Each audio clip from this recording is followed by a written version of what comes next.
is the source of all incarnations. Shrikrishna হচ্ছেন অবতারী। ওনার থেকে বিভিন্ন উদ্দেশ্য চরিতার্থ করার জন্য বিভিন্ন রূপে, বিভিন্ন রঙে, বিভিন্ন কার্যকলাপ এর সাথে নিয়ে যখন তার থেকে অংশ অথবা আংশিক প্রকাশ, অংশের অংশ এই জগতে আসেন, তাদেরকে অবতার পুরুষ বলা হয়। তাদের আরেকটা নাম আছে, কালকে আমি বলেছিলাম না, 3 প্রকার পুরুষ। ওনারা কোন পুরুষ? অক্ষর পুরুষ। আমরা খর পুরুষ। খর মানে পতনশীল, ক্ষরণ হচ্ছে, বলে না রক্ত ক্ষরণ হচ্ছে, সেই খর মানে ফলিং সোল। আর ওরা হচ্ছেন অক্ষর পুরুষ। এই অক্ষর পুরুষ এবং ক্ষর পুরুষ যার থেকে আসে তিনি কি? সর্বোত্তম পুরুষ, উত্তম পুরুষ অথবা অবতারগণ শ্রীকৃষ্ণ থেকে আসেন নিঃসন্দেহে। আমরা মানে আত্মাগুলি কোথা থেকে এসছে? তাও শ্রীকৃষ্ণ। অহং সর্বস্ব প্রভাব মর্ত সর্বম প্রবর্ততে, ভগবত গীতায় কৃষ্ণ বলেছেন আমার থেকে সবকিছু। সবকিছু বলতে কি বোঝায়? জড় এবং চেতন সবকিছু প্রকাশিত হয়, আমি প্রবর্তন করি।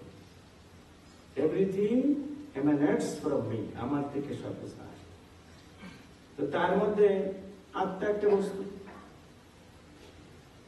24টি উপাদানের তৈরি শরীরটা একটা বস্তু। তার মানে শরীরটা এবং আত্মা সবকিছু কৃষ্ণ থেকে এসছে। তার মানে আমরাও অবতার। আমাদের অবতারের সাথে ভগবান যিনি অবতার পুরুষ, বিভিন্ন রূপে অবতার হি অসংখ্য, ভগবান থেকে অনেক অবতারগণ আসে, তার মধ্যে ডিফারেন্স আছে। ডিফারেন্স আছে এরকম যে যারা খর পুরুষ তাদের একটা স্বভাব হচ্ছে ফরগেটফুলনেস, মানে ভুলে যাওয়ার স্বভাব। এই জড়জগতের কোন চাকচিক্যে মুগ্ধ হয়ে যখন ভগবানের পরম চাকচিক্যতা, তার যে অপূর্ব রূপ, তার যে অপূর্ব গুণ, সেগুলো ভুলে যায়, তার যে খর পুরুষ। আমরা ভুলে যাই, কিন্তু ভগবান শ্রীকৃষ্ণ কখনো ভুলে না। আর ভগবান থেকে যে সমস্ত অবতার পুরুষ বলে জগতে আসছে, ওনারাও ভুলে। আমরা যখন চারিদিকে কোনো কিছু দেখি, তাই দিয়ে আমরা প্রলুব্ধ হয়ে যাই, আমাকে তাদের সঙ্গে ম্যাচ করার চেষ্টা করি। যেমন আমরা চারিদিকে কি দেখি, এখানে আমরা চারিদিকে কি দেখছি? সিলিং, ফ্যান, এসি, দেওয়াল। এদিকে যদি তাকাই তখন আমরা মাটি দেখতে পাচ্ছি, ওদিকে দেখলে অনেক ঘর বাড়ি দেখা যাচ্ছে। প্রত্যেকটা বস্তু জড় বস্তু না, সবকিছু জড় বস্তু। ভোলা মন আমরা এগুলো দেখতে দেখতে দেখতে দেখতে আমরা বুঝে ফেলি আমিও জড়। সবকিছু জড়, সবকিছুর মধ্যে আমি একজন আছি, তার মানে আমিও জড়। এই আইডেন্টিটি সম্বন্ধে আমরা ভুলে গেলাম। কিন্তু মহাপ্রভু কি বলেছেন? জীব জাগ, মানে যখন ঘুমিয়ে যায়, মঙ্গলারতির সময় যদি আমরা না আসতে পারি, তো জীব জাগত তার প্রথম এবং প্রাথমিক অর্থ হচ্ছে তাদেরকে বলছেন মঙ্গলারতি, জাগো, মঙ্গলারতিতে যাও। এটা সূক্ষ্ম অর্থ, এটা স্থূল অর্থ, সাদামাটা অর্থ, প্রাইমারি অর্থ। কিন্তু স্থূল অর্থটা হচ্ছে এই এখন যা বর্ণনা হয়েছে, আমি চেতন হওয়া সত্ত্বেও নিজেকে জড় মনে করছি। আর আমি যে চেতন আত্মা সেটা বুঝতে না পারার ফলে আমার পরম চেতনার শরণাগত হয়ে তার সেবা করা উচিত, তা করতে পারছি না। জ্ঞান নেই, অজ্ঞান। এই অজ্ঞানতা, জ্ঞান নেই আর ঘুমিয়ে থাকা অবস্থা এক। যখন কেউ ঘুমিয়ে যায় না, কোন কোন মানুষ এরকম দেখবেন, যখন ঘুমিয়ে যায় তখন বেড ছেড়ে গলাতে গলাতে কোথায় গিয়ে পড়ে, কাপড় চোপড় কিছু ঠিক থাকে না, কিন্তু কি করছে না কিছু বোঝাচ্ছি। তখন আমার বলে কি আর ঠিক হ্যাঁ, স্লিপিং স্টেট মে হ্যাঁ, দোষ মত দেখো। ঠিক সেই রকম আমরা যখন চেতনার দিক থেকে ঘুমিয়ে যাই, অজ্ঞানতার অন্ধকারে যখন আমরা ঘুমিয়ে পড়ি, মানে চেতনা কাজ করছে না, তখন একটা পদ্ধতি যে কি বলেন আর কি করেন সে নিজে বোঝে না। ওই যে ঘুম, ওখান থেকে মহাপ্রভু বলছেন জীব জাগো, জীব জাগো। ঠিক আছে, ওখান থেকে যাবো।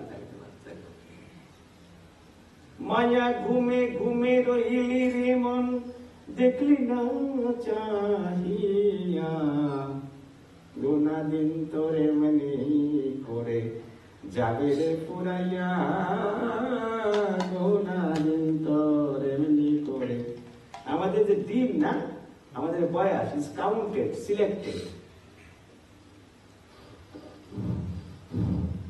সিলেক্টেড। আপনি এই জগতে এসে কতবার শ্বাস ত্যাগ করতে পারবেন আর নিতে পারবেন, ভগবানের খাতায় লেখা আছে, এই তোমার টাইম লিমিট। যেদিন শেষ নিঃশ্বাস শেষ হয়ে গেল, অক্কা পেয়ে গেল।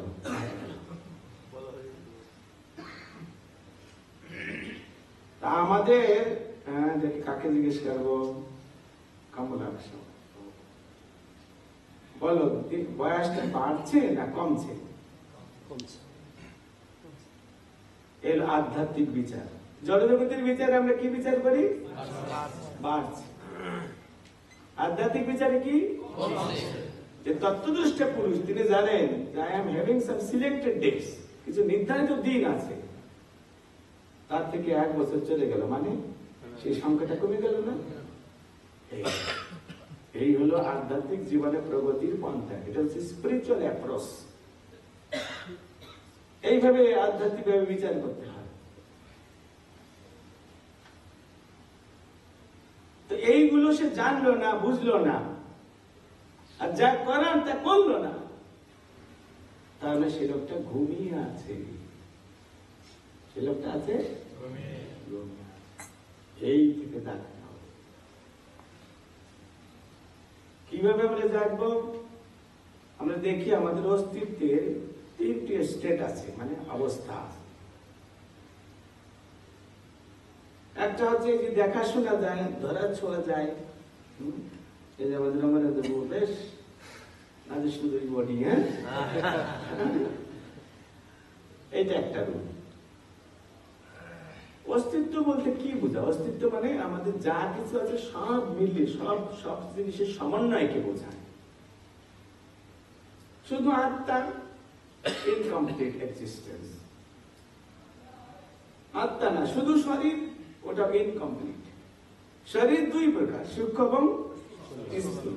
সূক্ষ্ম শরীর, স্থূল শরীর এবং আত্মা, এই 3টে যখন ভগবানের দিব্য ব্যবস্থাপনায় একত্রিত হয় তখন একটা অস্তিত্ব গড়ে ওঠে, রাইট? তা আমাদের অস্তিত্বের 3টি দিক, একটা হচ্ছে স্থূল শরীর, আর একটা সূক্ষ্ম শরীর, আর একটা আত্মা। এখন আমি কি স্থূল শরীর? আমি কি স্থূল শরীর? নাকি আমরা বলি আমার স্থূল শরীর? হ্যাঁ, তাহলে শরীরটা আমি নই। যখন জিজ্ঞেস করে এটা কি, তখন কি বলো? আমার হাত আমি, মাথা আমি, এটা বলি। তাহলে বডিটা আমি, এটা বলি, বডিটা আমার। তার মানে আমি এই স্থূল শরীর নই, এর থেকে আমি আরো কিছু বেটার। ওকে, নেক্সট স্টেপ কি? সূক্ষ্ম শরীর। কি দিয়ে তৈরি? মান বর্ধিত অহংকার। আমি কি মান বর্ধিত অহংকার সমন্বিত এই সূক্ষ্ম শরীর? মন আমি, এটা বলি না মন আমার? হ্যাঁ, আমার বুদ্ধি, বুদ্ধি আমি, এটা বলি। তার মানে এই সূক্ষ্ম শরীরও আমি না, আমি এর থেকে উপরে। সেটা কি? এই মন বুদ্ধি অহংকার সমন্বিত এবং স্থূল শরীরটা যার দ্বারা তাড়িত হয়, যার দ্বারা ফাংশন করে, ফাংশনে কার্য করে, আমি সে তাই। সেটা কি? আত্মা। যখন আত্মা থাকে না, আমাদের স্থূল শরীর সূক্ষ্ম শরীর চলবে, সব বন্ধ হয়ে যাবে। তার মানে এই শরীর দুটো কার্যক্ষম মানে কার্য করতে সক্ষম হয় কখন? আত্মার। ওই আত্মাটা আমি, আর তিনি ভিতরে বসে বসে বলছে এটা আমার মোটা শরীর, এটা আমার পাতলা শরীর, সূক্ষ্ম শরীর, এগুলো বলছে। কিন্তু যারা ঘুমিয়ে আছে তারা কি মনে করে? তার নিজের পরিচয়, যেহেতু ফরগেটফুল নেচার, ভুলে যাওয়ার স্বভাব, তার নিজের পরিচয় ভুলে গিয়ে সে এই সূক্ষ্ম এবং স্থূল শরীরকে নিজে মনে করে, নিজ মনে করে। যেহেতু নিজের সম্বন্ধে ভ্রান্ত ধারণা, সেজন্য নিজের ভ্রান্ত ধারণাটা অন্যের উপরও চাপিয়ে দেয়। সে কথাগুলো বোঝা যাচ্ছে? ক্লাসে আমি জিজ্ঞেস করবো কি কিরকম হরিবল করবো, হরিবলের ভিতর শুভঙ্করের ঠিক है, हाँ हरिबल बोलूं, क्या मतलब आप शांत हो, এটা আমি জাস্টিফাই করবো। আমরা যখন নিজে, একটা কথা আছে সংস্কৃত ভাষায়, আত্মবৎ মন্যতে জগৎ। কি বলছি? মানে নিজের মতো জগৎকে মনে করে, যে যেমন পুরো জগৎকে, পুরো অন্য সবাইকে ওরকম মনে করে, ওরা বুঝিয়ে এরকম। তো নিজে যেহেতু ভ্রান্ত ধারণার মধ্যে আছে, সেজন্য তার ভ্রান্ত ধারণাটা অন্যের উপরে চাপিয়ে দিতে চায়। এই অন্যটাকে ভগবান শ্রীকৃষ্ণ। তারা কি মনে করেন? আমি যেহেতু এই সূক্ষ্ম এবং স্থূল শরীর যারা ঘুমিয়ে আছে, তারা মনে করে আমার যেমন যে একটা এই যে শরীর আছে, আমার শরীরটার মতো ভগবানের শরীরটা ওই রকম। আমার শরীরে যেমন জন্ম হয়, ভগবানের জন্ম হয়েছে। আমার যেমন মা বাবা আছে, ওনারও মা বাবা আছে। আমি যেমন ক্ষুধা পেলে খাই, উনিও খান। তো আমাদের ডিফারেন্সটা কি? এই যে নিজের ভ্রান্ত ধারণা ভগবানের চাপিয়ে দিচ্ছে যে আমি যেমন, উনিও ওইরকম, একটু পাওয়ারফুল বেশি, लेकिन लगभग एक ही है। এই হলো অবস্থাটা। আজকের এই শ্লোকে প্রভুপাদ বলেছেন, আমি মানে আত্মাটা যেমন স্থূল এবং জড় চেতনার ঊর্ধ্বে। আত্মা এত ছোট্ট জিনিস, এষাগ্রশত ভাগস্য শতধা কল্পিতস্য চ। একটা চুলের অগ্রভাগে 10,000 ভাগের 1 ভাগ। তার স্থিতি হচ্ছে এই সূক্ষ্ম এবং স্থূল শরীরের ধারণার উপরে আছে। তো যিনি ভগবান, তিনি সূক্ষ্ম আত্মা নন, তিনি ছোট্ট একটা আত্মা নন, তিনি হচ্ছেন বিরাট আত্মা, the greatest soul, supreme soul। তিনি কি করে এই জড়জগতের অধীনে আসেন?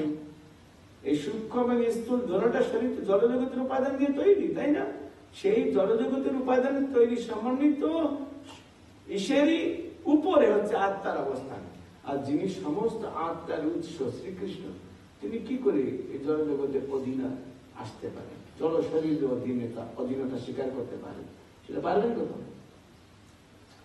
সেটা পারবেন। সুতরাং এর থেকে সিদ্ধান্ত হচ্ছে যে ভগবান স্বয়ং অবতারী, এবং ভগবান থেকে যারা এই জগতে এসেছেন অবতারগণ, তাদের শরীর মন আত্মায় কোনো পার্থক্য নেই, কোনো পার্থক্য। আমি দুটি উদাহরণ দিচ্ছি। অ্যানালজি, উপমা দিচ্ছে।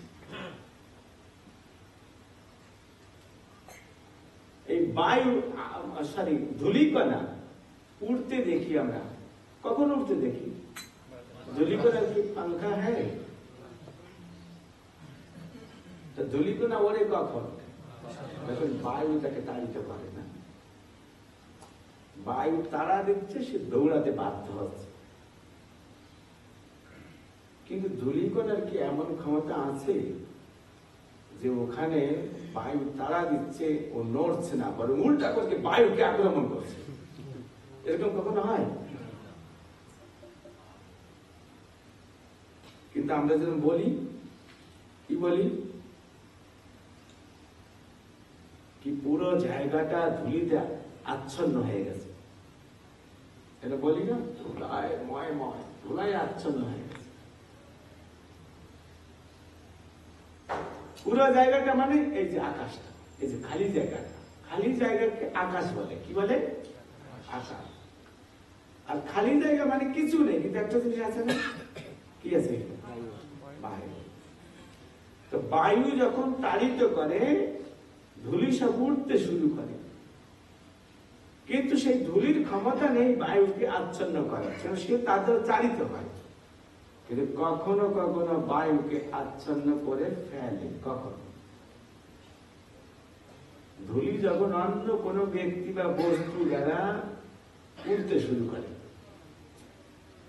আর বাতাসটা তখন প্রবাহমান নয়, বাতাস স্থির আছে। যেমন এই রুমের ভিতরে বাতাসটা এখন স্থির আছে, তখন এই স্থির বাতাসকে ওই উড়ন্ত ধূলি এসে আচ্ছন্ন করে ফেলে। কথাটা বোঝা গেল? ঠিক সেই রকম এই আত্মা দ্বারা মন, বুদ্ধি, অহংকার, স্থূল শরীর, সূক্ষ্ম শরীর সব কিছু তাড়িত হওয়ার কথা। যেহেতু আত্মা আছে সুপিরিয়র, মানে এই তিনটি জিনিসের মধ্যে শ্রেষ্ঠ, বলবান। আত্মা দ্বারা আমাদের শরীর, আমাদের মন, আমাদের বুদ্ধি তাড়িত হওয়া উচিত, মানে পরিচালিত হওয়া উচিত।